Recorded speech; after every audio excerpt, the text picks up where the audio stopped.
खातिर खूब लड़ी मर्दानी, महिलाओं की शिक्षा खातिर खूब लड़ी मर्दानी। माता सावित्री बाई फुले की अमर है कहानी, अमर है कहानी। माता सावित्री बाई फुले की अमर है कहानी, अमर है कहानी।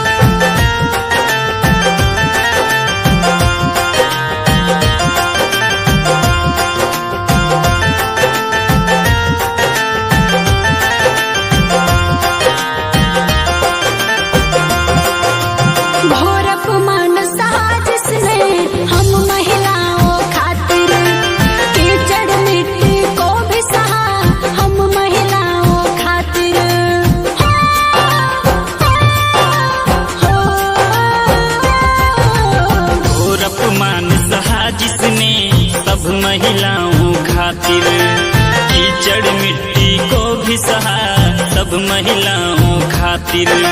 मान और सम्मान के खातिर दी जिसने कुर्बानी, मान और सम्मान के खातिर दी जिसने कुर्बानी। माता सावित्री बाई फुले की अमर है कहानी, अमर है कहानी।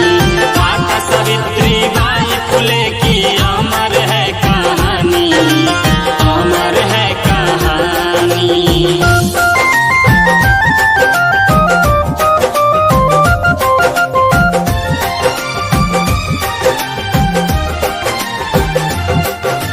पूरे देश की बेटियों की माँ का फर्ज निभाया, समाज सुधारने के लिए समता की क्रांति जलाया।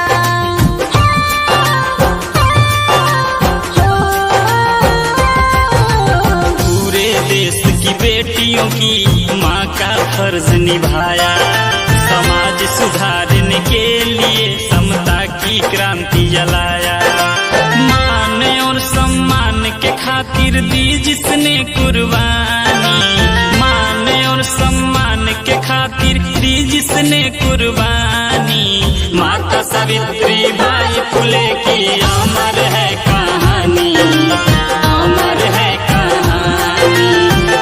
सावित्री बाई फुले की अमर है कहानी, अमर है कहानी।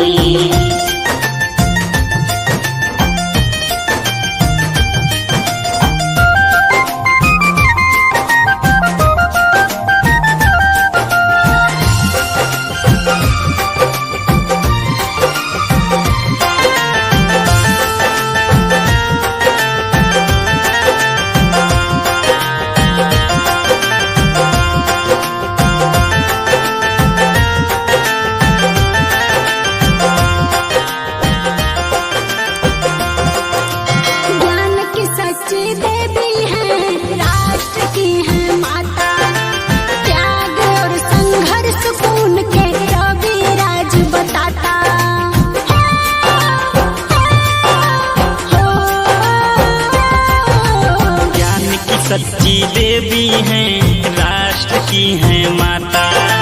त्याग और संघर्ष को उनके रवि राज बताता। प्रीति बोध कहे जी सबसे बात ये जुबानी, प्रीति बोध कहे जी सबसे बात ये जुबानी। माता सावित्री बाई फुले की अमर है कहानी, अमर है कहानी। माता सावित्री बाई फुले की अमर है कहानी, अमर है कहानी।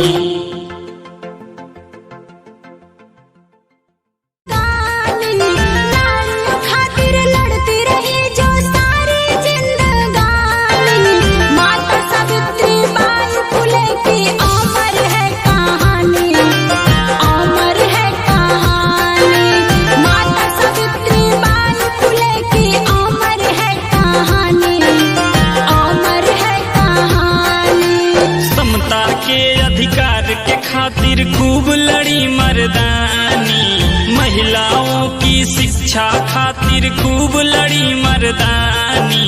माता सावित्री बाई फुले की अमर है कहानी, अमर है कहानी। माता सावित्री बाई फुले की अमर है कहानी, अमर है कहानी।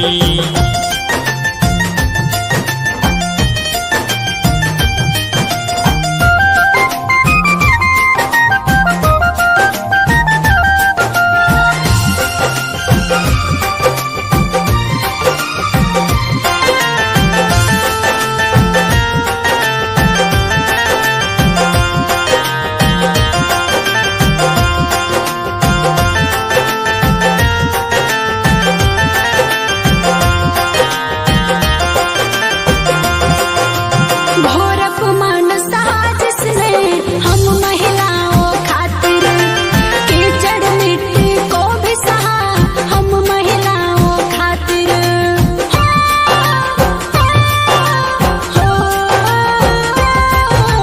घोर अपमान साजिश ने सब महिलाओं खातिर, कीचड़ मिट्टी को भी सहा सब महिलाओं खातिर। मान और सम्मान के खातिर दी जिसने कुर्बानी, मान और सम्मान के खातिर दी जिसने कुर्बानी। माता सावित्री बाई फुले की अमर है कहानी, अमर है कहानी। माता सावित्री बाई फुले की अमर है कहानी, अमर है कहानी।